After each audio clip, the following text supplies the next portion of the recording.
Sorry, I minimized you and then I couldn't find you again.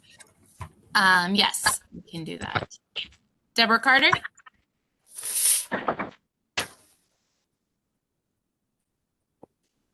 I see her on. She's muted. No, she's not. Well, I see her there. I see her on. Deborah Carter? I'm here. There we I go. think I'm No, you're good. Kim Sella? Here. James Cotter? Ed James? Here. Aisha Rollins? Ben Samuels? Jordan Sanders? here. James Neely? Here. Patrick McKelvey? Present. And that is all. We do have a quorum. Oh, I'm sorry. I forgot to open the meeting at 4:02.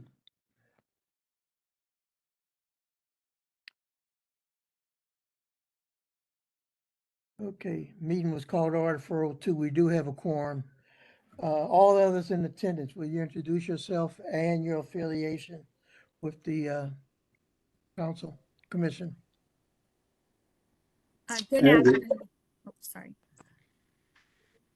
Good afternoon. My name is Tammy Paris. I'm with Bi-State. I'm the CFO. And good afternoon, I'm Ron Forrest with Bi-State. I'm the COO.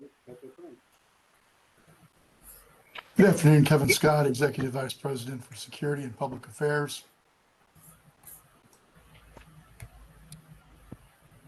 Sergeant John Armbruster, St. Louis County Police, Acting Commander of the Bureau of Transit Police. Good afternoon, I'm Tom Curran. I'm Executive Vice President of Administration at Bi-State. Good afternoon, I'm Joe Colessa, Acting Deputy Director, Transportation and Public Works for St. Louis County. I'm Spector. I'm the North and West Area Engineer for St. Louis County.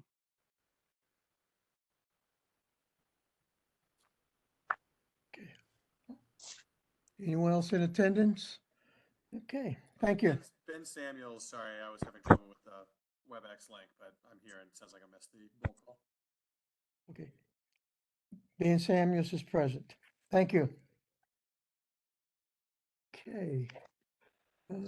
Like to have the motion to approve the minutes from the October 13th meeting. So moved. Second, Patrick McKelvey. It has been moved properly second. Any questions? All those in favor say aye. Aye. Aye. Okay, motion passed. Reports. Anyone from the St. Louis County office, County Counselor's office? Okay. St. Louis County Public Works.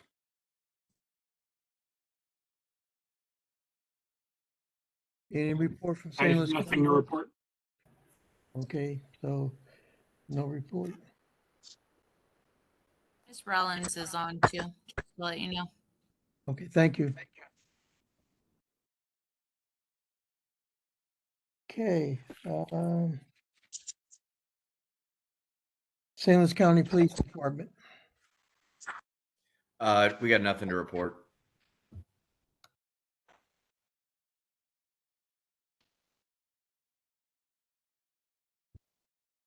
Okay. By state development. By state. All right, I will go into my presentation here. Can you all hear me? Yes. Yes. All right. And there's a PowerPoint.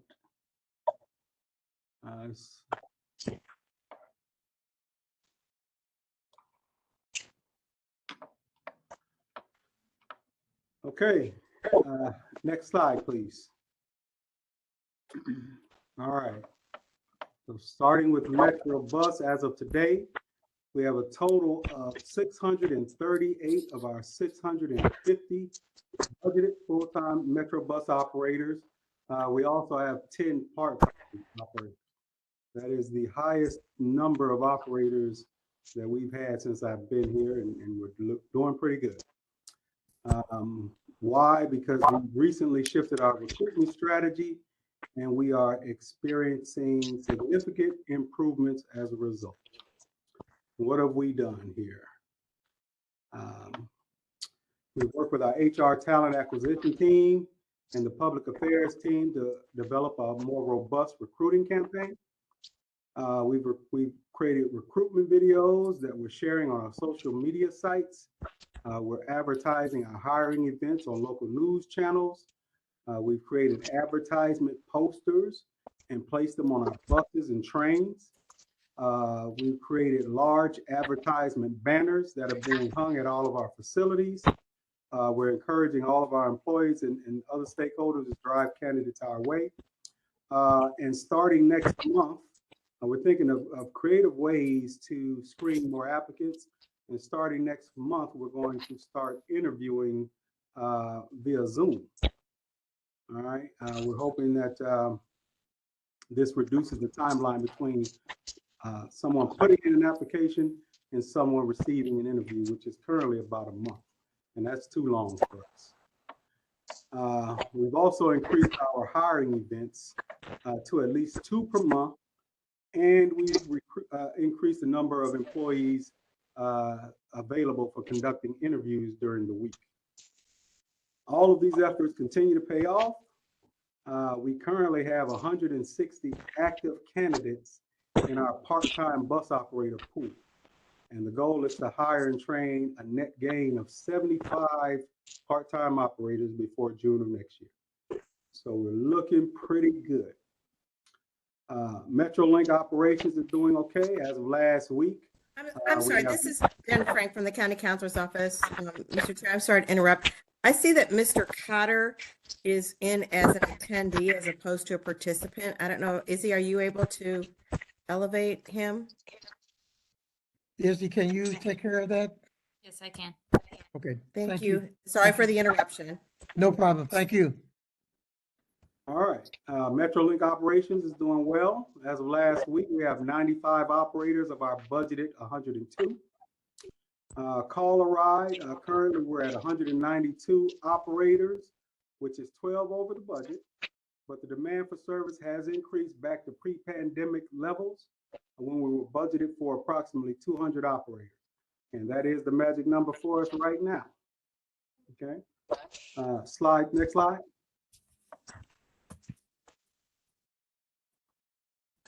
All right, on the maintenance side, we continue to have some challenges getting mechanics. However, we recently worked with the union. We finalized an agreement that will allow us to recruit candidates straight from technical schools as young as 18 years old who could receive an interstate commercial license. Then at 21 years old, they have to go and get their interstate commercial license, which will allow them to work in both Missouri and Illinois. We're also finalizing curriculum to develop our in-house mechanic apprenticeship program. And as soon as the government shutdown is over, we're hoping that we're able to get our program approved by the Department of Labor. So we're still working on that. All right, next slide. All right, ridership is up 6.5% system-wide. Call a Ride year to date is up approximately 37% compared to this time last year. So those trip requests have more than doubled.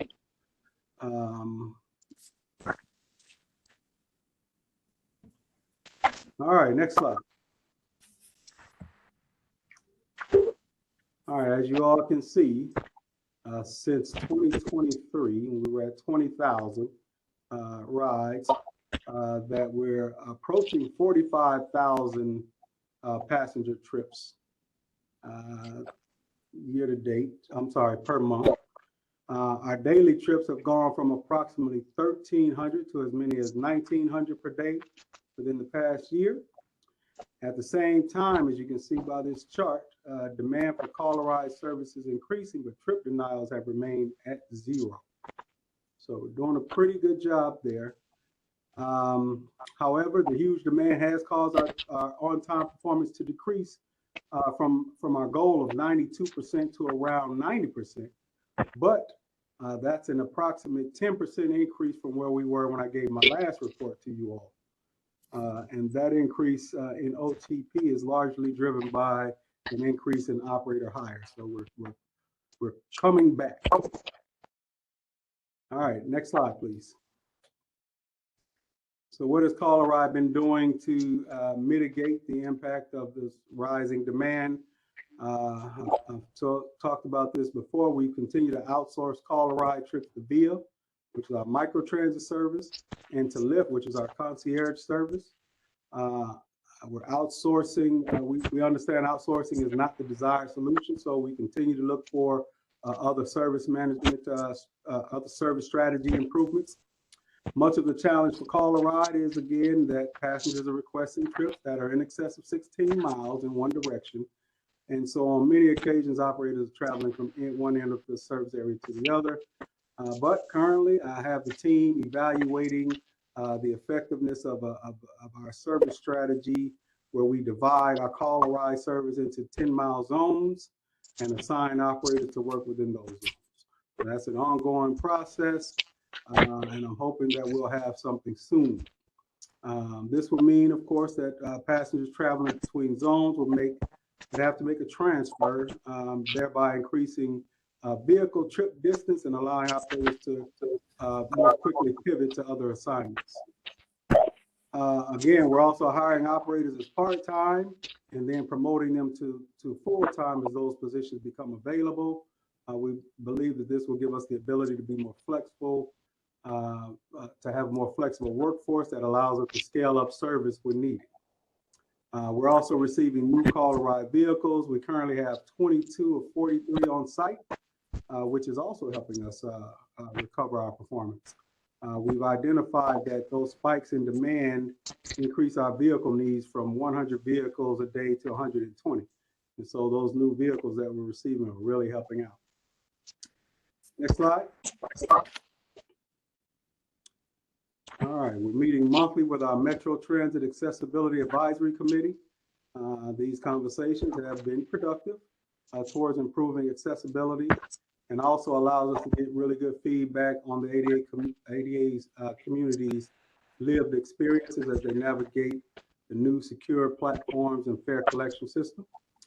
We've also had some ride with us who've gone out to stations. They've given us some really good feedback, especially on elevator designs. And so we plan to implement some of those in the future. All right, next slide. All right, the Ride Every Route campaign, it continues to be extremely successful. I was out there again last week. I'll be out there again tomorrow. We've written approximately 30 bus routes and to include the Metrolink. This initiative is continuing to give us firsthand knowledge of our service and our operators' work environments. We have seen and experienced firsthand many of the challenges that our passengers experience and many of the safety concerns that our operators have. We collected over 100 pieces of feedback from our ride campaign and from our employee town halls, and we've grouped all those together in themes, and the whole leadership team is working. They've been assigned to small work groups to develop action items and implementation strategies to address those issues. We'll go back out there. We'll share that feedback throughout the months, but we plan to go back out in January at the beginning of our next quarterly town halls, and we're going to talk about what we heard and what we did. The overwhelming feedback that we receive from passengers is that they want more frequent service, fewer missed trips, and operators, of course, want personal security, and both passengers and drivers want more amenities at our stops and transit centers. They want bus benches, shelters, trash cans, access to restrooms, and break rooms for operators. All right, next slide, please. All right, I addressed this in the last meeting, but our September service, we incorporated a lot of feedback from our riders and operators. We made adjustments to 14 bus routes, 9 of which were in St. Louis County. This includes increasing schedule adherence by making sure changed operating and road conditions were factored into the scheduled run times. We improved bus connections by adding more buffer and scheduled connections. And our next service change is December 1st. We're making lots of improvements there. We're going to be improving approximately 40 bus routes servicing both Missouri and Illinois. We focus a lot of those improvements in the county areas in accordance with trends we're seeing in our data and based on us engaging in more robust and productive feedback sessions with operators and passengers. Okay, next slide. All right. We're also continuing to speak directly with our customers through our Community Connect events at our train stations and bus transit centers. We have 7 more scheduled for November. We also have a couple of job fairs scheduled in December, which will close out the year for us. All right, and I'm prepared to answer any questions. Anybody have any questions of Mr. Forrest? I do. Oh, go ahead, Ed. Oh, you go ahead. Okay, Ron, I just had a quick question for you. You referenced Via and Lyft, and we don't see that in the ridership numbers. Is there any information on the ridership on those 2 micro transit services that you're using to supplement some of those areas? They actually should be in the numbers. Let me look. They should have been included. Those are included in these numbers here.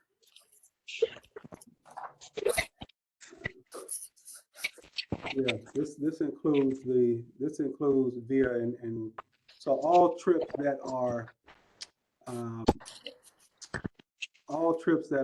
call a ride trips to include the concierge and Via should be included in this number. So in the call numbers. Okay, I'm sorry, say that again.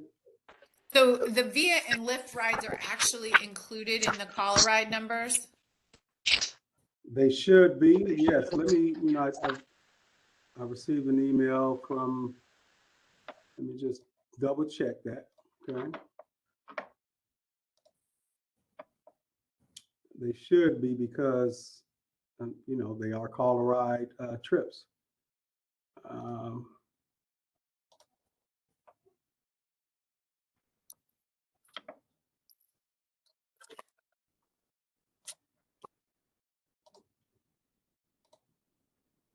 I just want to double check. I know that you sent me this information here.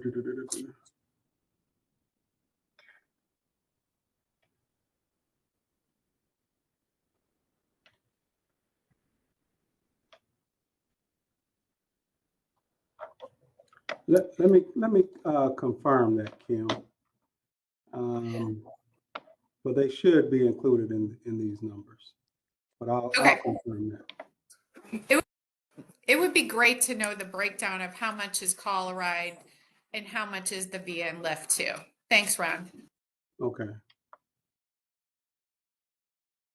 Ron, I have a question on the call a ride.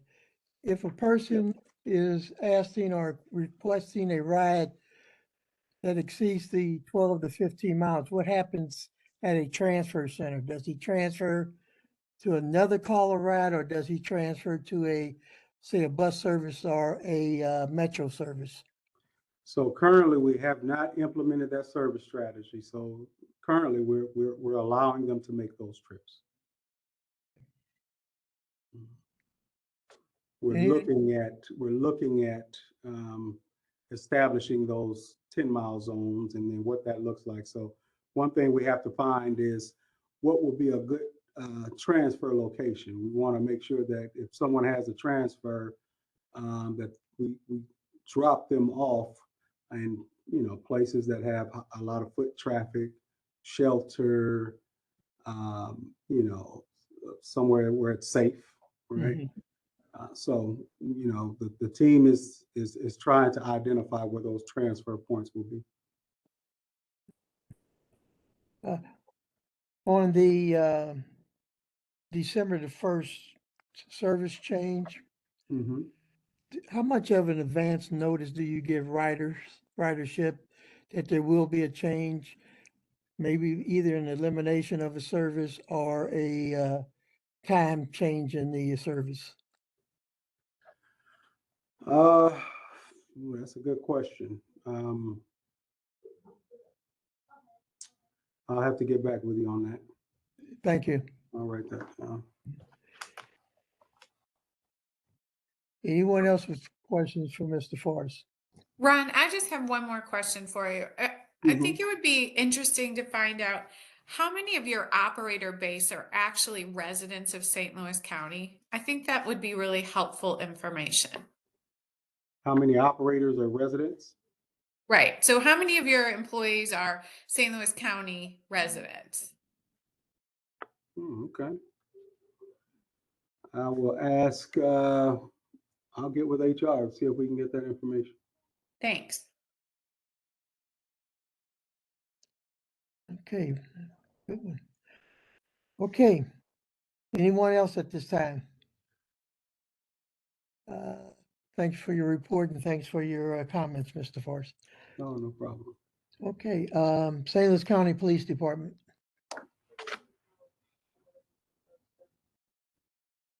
Yes, sir. Okay.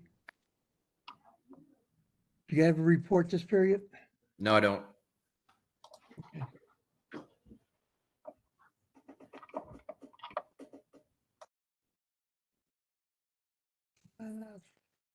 One of the things that was on the general operation was an increase in a discussion on the increase of any type of fare increase. And I think Mr. Roach is working on that, and we wait for him to give us a report on that. Okay. Thank you. Security. Sure. Good afternoon. My item on the agenda is a holdover from last time relative to the stagnated Narcan vending or dispensing machines. And I appreciate this being brought to my attention. I was not aware of it. So we have vetted this concept. And so I want to let everyone know that we have a sound Narcan policy relative to how we obtain Narcan, how we carry it and deploy it, and how we use it. And so that is our security officers and our police officers. Police departments have their own individual policies relative to Narcan. But we're not after speaking with the CEO, we're not going to move or alter how we use or deploy our Narcan with these static type dispensing locations. So we have some concerns about that. There are some security concerns about that that I will not go into in a public meeting, but I'll be more than happy to have offline discussions with you if you'd like to have that. But just keep in mind that we have a significant number of Narcan doses deployed. We have Chestnut Behavioral Health systems on the system, both in St. Clair County and in St. Louis County and in the city of St. Louis. They also carry and dispense Narcan. So we're not favorable of altering any policies or procedures that we have at this point. Ms. Rollins, would you like to maybe set up a meeting with Mr. Scott just to discuss the items that he discussed? Thank you. I'd love to chat offline. Okay. Kevin, I will give Ms. Rollins your contact number if you don't mind and discuss it offline. That's fine. No problem. Thank you. Security on the platform and the status of the platforms? Well, the status of the secured platform plan is that we still are maintaining operation at those first 11 platforms. We have the remaining 28 platforms under construction. We have cleared, for the most part, all the remaining permitting.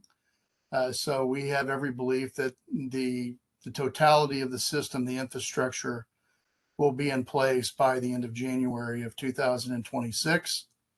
And also, as you're aware, we have another significant project that's corresponding with the infrastructure, and that is the fare collection system. And I know Tom, my colleague Tom Curran's on here, and so I would acquiesce to him to see if he would like to make any remarks on that project.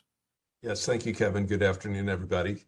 So team members from Quality Mobile Installations, which is our contractor for the Metrolink validator installations, have spent the last 3 weeks in St. Louis installing our new Metrolink validators at all of the stations that already have their secure platform plan improvements in place.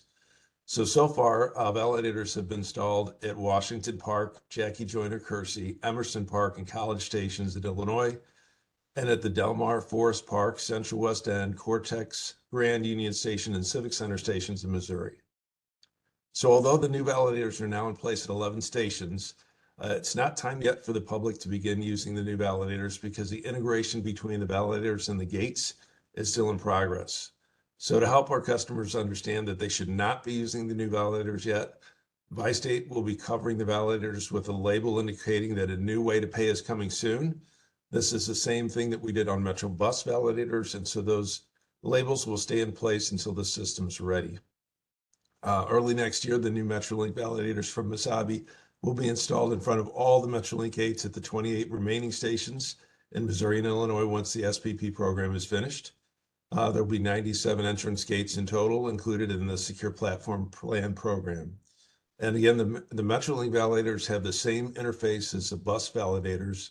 So when you present a valid fare, the validator will unlock the security gate for boarding passengers. The ticket vending machine manufacturing is still ongoing at our manufacturing facility in Valencia, California. Last week, our consultant traveled there to review this process for quality assurance.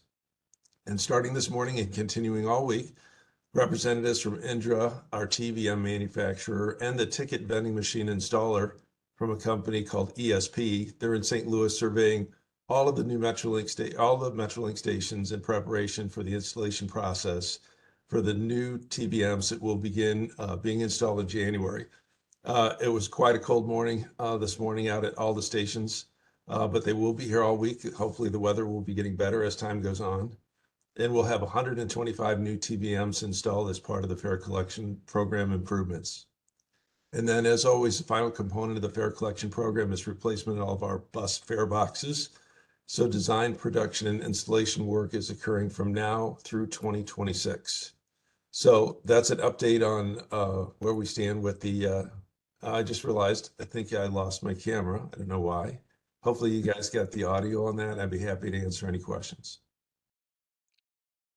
Any questions to Mr. Curran? We did get the audio. Sorry about that. No problem. Kevin, let me ask you one question. I guess that incident on the bus in the middle of, I guess, the beginning of this month or the middle of last month with the young lady, those are unpreventable. Is there a way, I guess I'm asking, is there a way to more protection or more security on bus service?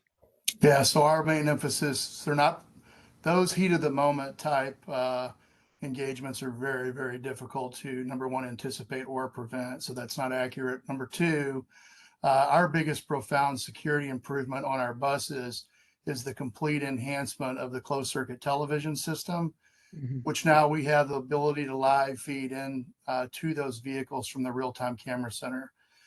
We support mobile patrolling of our bus routes with our security personnel. We have off-duty police that will ride buses from time to time as off-duty capacity is available. But we're really focused on visibility and fluidity with our mobile security teams along those lines. With the buses, because they're going in so many different directions and they run through so many jurisdictions, we're ever dependent on that communications process of notifying the police as soon as there's an issue. So that will always be a challenge for us. But in this particular case, obviously not to get too much into detail, Right. but this was an individual that was having a psychiatric issue, and there was no way to anticipate that. I think the good part is that the live feed really helped. We were able to once we were notified, we were able to live feed into that bus and provide law enforcement as they were en route accurate real-time information. Thank you very much. Any other questions for security? No, thank you. Hearing none. Finance. Good afternoon. So this evening, we're going to talk a little bit about the quarter ending September 30th. So what you see in our revenue is that we have 86.9 million, which is what we've actually received in. Our budget is almost 106 million, showing us to be behind about 18.8. I'll come back to that in a second. As far as our expenses go, we are at 86.4 million in actual expenses compared to a budget of 92.4 million. Leaving us with income of about $450,000. So after really looking at this, a lot of what we're seeing right now is timing, but I want to go through the revenue side a little bit more. So what you can see on the passenger revenue side, you can see we're up $875,000 from budget. And I do believe that this is a result of SPP, so I think that is good news. On the St. Louis County and city taxes, you'll see that the city's down about 1.4 million and St. Louis County is down about 19.2. So when I'm talking about timing here, I think what we're seeing, because sales tax is actually holding, it's actually shown a little bit of improvement this quarter. So what we're seeing here is about how we budget. Okay, so we try to anticipate when we're going to see sales tax come in through the year. So I'm not going to say that all 19 million on the county is related to timing, but I do think that it is somewhat related to timing and how we budgeted. So when you look at it in total, what I can tell you, just annualizing out what our budget amount is compared to what we actually received, we're actually holding steady if you look at it that way. So that is really the sum up on the revenue side. On the expense side, what you see is our services were under budget by about 4.1 million. Again, I think that is timing. I know it is. We will see progression there as we can continue to go through the year. Also, where you're seeing we're a little bit over budget is fuel. Our fuel hedge helps us with this, but we may see some changes there. And that might be an issue that we continue to see this year. And we'll keep talking about that. And then materials and supplies were over about $500,000 for a total of that 86.4 million. But I'm happy to answer any questions that you might have related to this part. Ron, do you have a comment? Ron? I just have some answers for you. I just wanted to close the loop on my action items, but I'm just waiting my turn. Okay. Any other questions on finance at this time? Tammy, I just have one question. When we look at the county, the deficit of 19 million, have we seen that historically as well, timing wise, that the county is running behind at this time? Or is this something different for this year? So we have seen huge swings. I think 19 million is probably a larger one than we would normally would see. I could say that part of this, we actually pay our debt payment in October. So it could be that we were anticipating, that we see that and we're, the budget's reflecting some of that and it's falling through on the operating side also. But you do expect to recoup that 19 million? So I don't want to say that either. So I want to say that we're down 19 million today. Okay. But I can't predict where we will be for the year. If you look at our sales tax through September, it shows that St. Louis County is up a little bit. I think it's about 2%, honestly, through the first, not that I'm not honest normally, but through the first 3 months. And so, so I don't I think we just kind of need to wait and see how we see the next couple months come in. But we are anticipating that we could have fluctuation there. And I think that's in this present, or I think there's some questions here related to that because we did have an issue in 2025. Thank you. Sure. Any other questions? Okay, Ron, you want to give your update now? I just want to close the loop on these. So the answer to your question about how far in advance we post on our website the changes, that's 2 weeks. 2 weeks, okay. And then Kim's question, so in the first quarter of this fiscal year, we've had 129.8 thousand ADA eligible trips.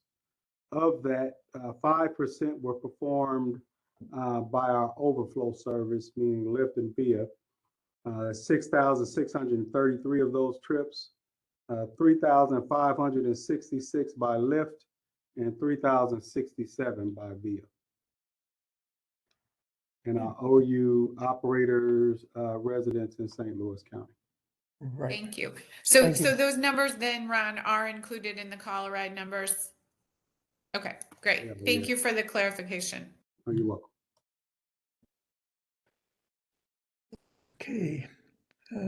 Finish with finance. I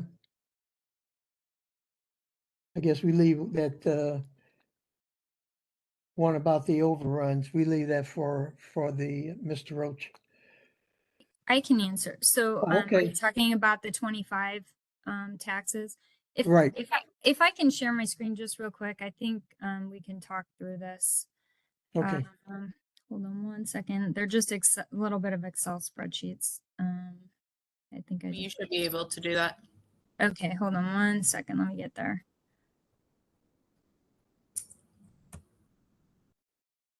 Okay, is it showing up on the screen for you guys now? Yes, it is. Okay, so I think there was a couple questions in here. The second one was the communication with the commission regarding the 2026 budget revision. So, so that first section is really what was approved by St. Louis County related to the taxes. So those are the numbers that are shown in the ordinance that was approved.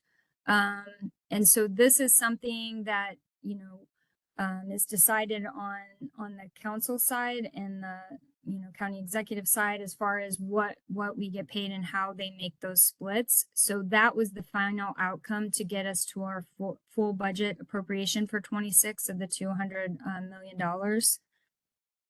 And I'm happy to answer any questions on that.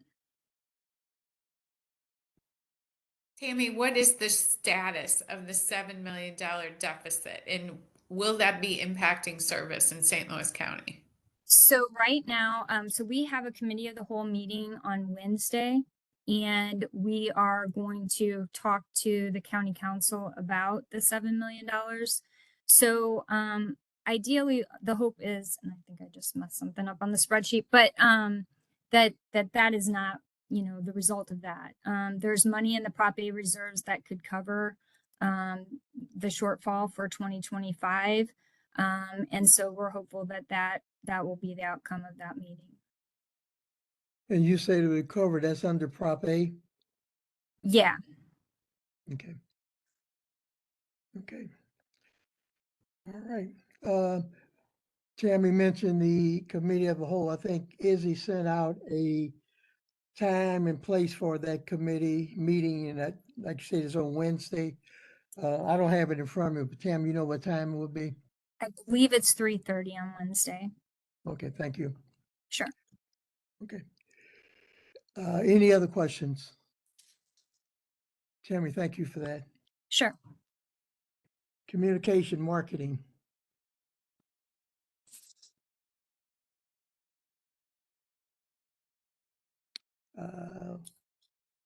Anybody from marketing or communications? Hello, sir. How are you? Oh, fine. How are you doing? I'm doing well. I apologize. I had a little technical issue, so my computer isn't working. So I'm using Mr. Scott's. Oh, I get ready to say. He changed appearances really fast. So I have a lot, but you know, Mr. Forrest did a really great job of covering just about a lot of the things that I was going to talk to you about. But I think we should really like focus in on one of the biggest things is our public affairs team and all the outreach that's been going on, which has really been fun. The team is re-engaged. We led our engagement this month with a Fox 2 television segment.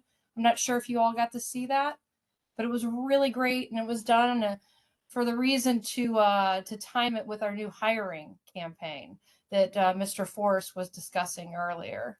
So Brittany came out from Fox 2, and she followed around our operators, and she was at our main garage, and she was able to show everybody about what our mechanics do on a daily basis, that behind the scenes look of what it takes to make our region move forward was happening that day on her show. And I thought it was well received. And what we did with that is that it aired a few times that week. And then we strategically re-aired it prior to the hiring event. So to draw more attention back to the fact that we were having that hiring event that was well attended, that Mr. Forrest had pointed out. So that was a lot of fun. I know that everybody had a good time that day, especially our mechanics and our operators. I think that Brittany actually drove one of our buses, but you'll have to watch the segment to know. With regard to the public affairs stuff that we've been out, we're doing a lot of community connects. I know Mr. Force talked about that. We are starting to explore though a little bit more with different businesses. So we partner up with Citizens for Modern Transit, Rideshare, St. Clair County, and Madison County Transit. And we've been going to businesses. So I think I talked to you last month about the one that we had here at the Met Building. It was really fun. We were engaging new people that hadn't taken transit, and we had some travel trainers down there with us so that they could explain everything that was going on. And most recently, we did an event at Mercy South, so Big Mercy. I think that our attendance was 1,000 people. So that's great. Really good. And it was a mixture of new riders and current community members. So that was fun. We have another outing planned again with the same people at the Peabody building here in downtown St. Louis. So that's coming up. It's pretty exciting. And then we're starting to look a little bit further. So we're in talks with Washington University, Barnes Jewish Medical, Children's to see if we can't go out and do some outreach in those areas. So some of the other stuff to highlight is we were at the Fall Fest for Scott Air Force Base, another well-attended event. We were at the music festival here in St. Louis, and we were at Frizz Fest, Art of Wellness, and we did Big Trucks, which is also a really fun event at the National Museum of Transportation in St. Louis County. We bring our buses out there and we get to have some fun with folks. And then we did National Week Without Driving. That was an awesome, fun event because we had people send us photographs and videos of them taking transit and not taking their car. So that was a lot of fun. We also teamed up with CMT to bring our Louis the mascot. That was all part of that collaborative effort from CMT and our team internally. So, and then I think one of the last things that I'd like to mention is the 10 Toes Express that we were out and we helped collaborate with CMT on. And it's the group met at North Hanley Transit Center, and we rode the Metro Bus 49, and we visited the JCC, and we went to see the Kaplan Feldman Holocaust Museum, which was a lot of fun, very educational tour. If you haven't been, I would strongly urge that you come out with our well, it's not our group, but Citizens for Modern Transit, 10 Toes. They do a lot of phenomenal traveling throughout the county, the city, and also Illinois, taking groups out on transit, showing them what transit's all about, but also exploring what's right here in our own backyard. So, but sir, that's all I have for you today. Do you have any questions of me? I would like to know if you, since Fox 2 sent out that video of their event, is it possible you can send us a link? I would So love for to. those who missed- Absolutely. Okay. And then on the, I guess the events that you have where you sit with organizations or groups to basically instruct them or train them on riding transit. Have you looked at doing UMSL or some North St. Louis County areas? We have actually. We're in talks with UMSL right now. In fact, we are probably going to do that one within the next couple of months. So we're always looking to explore and to expand that program. So, and that's just an offshoot of that Community Connect, but yeah, UMSL's definitely on our radar. And yeah, anything that you have to offer, you don't know anybody that might want that sort of an event at their facilities, please let us know. Maybe the Department of Health in St. Louis County. We were thinking about reaching out to that group of folks to see if they might want us to come out and have a table there. Yeah, that'd be a good location. It's centrally located into somewhat deep North County, so that would be helpful. Yes. Okay. Any other questions for communication and marketing? Okay. Hearing none. Hope everybody has a schedule of the 2025-26 meeting schedules. If you do not have a schedule, could you get in touch with Izzy to make sure that she will send you one? But just make sure that we have the dates correct and everything. Next scheduled meeting, December the 8th, 2025. We lucked out this time having it without going out in the cold weather. So we're going to try it again in December. The next meeting will be by Zoom. So we will continue this next month in the same location, in the same area. Without any additional questions, comments, I would take a motion to adjourn. So moved. Second. Okay, been moved properly second. All those in favor? Aye. Aye. Aye. Those opposed? Ayes have it. Meeting's adjourned. Thank you. Izzy, could you share the list one more time with us? The The meeting schedule? dates. Yes, I can. Thank you.